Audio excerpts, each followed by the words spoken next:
Good morning mga Lods. Yan, thank you sa another day, no? Sa panibagong trabaho na naman, no? Na bigay ng may kapal sa atin. Kaya ngayon ay, idol? Dito tayo sa Kalamba. Hindi pa tayo makapag-deliver kasi naga pa, no? Yung receiving dito is, alas 8 pa, ay 7:30 pa lang. Ayun po, kakain muna tayo mga Lods para mamaya tuloy po ang ating trabaho. Alright, dito kami ngayon sa ito, ipakita ko sa inyo kung saan kami, no?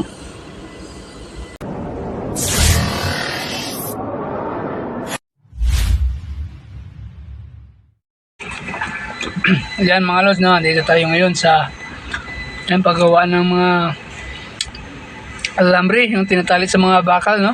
Yung sa mga gusali. Ayan, dito po tayo ngayon. Nakikita nyo sa ating harapan, no? Rolling forming line. Yan. Yan po ang gumagawa dyan, no? Saka sa kabila, yun, no? Polythene. Tapos color coating. Yun, yan ang ginagawa dito mga Lods, no? Ayan, nakita nyo yung nakaroll na yan, no? Ng alambre. Yan. Napakabigat mga Lods. Yan, no? Kung nakikita nyo sa, tinatali pa, no? Yan. Yan po, yung mga stainless. Bukas sila dito, no? Yan, yung pinakot nila ay yan, napakalaking forklift, no? Mga Lods, yan, no? Ayan, kukunin niya yan, no? Yan po ang pinakot nila, no? Ayan.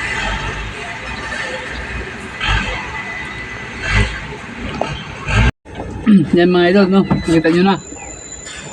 Maga yung biyahe natin ngayon kasi mamayang hapon, no? Company namin, outing. Kaya pinaga lahat ng delivery ngayon mga Lods, no? Kaya dito, pangalawang drop lang natin to. Dito tayo sa Kalamba, no? O tapos ito, may isang drop, last drop namin, yung Los Baños. Kaya maga tayo makabalik sa warehouse, no? Yan mga Lods. Kaya habang wala pa, hinihintay pa natin yung pag-receive, yun, kain mo tayo. Yeah. Maya mga Lods, kabangan yung outing namin, yun. Baka magbablog rin ako doon. Maraming salamat, like and share. Thank you. Good morning.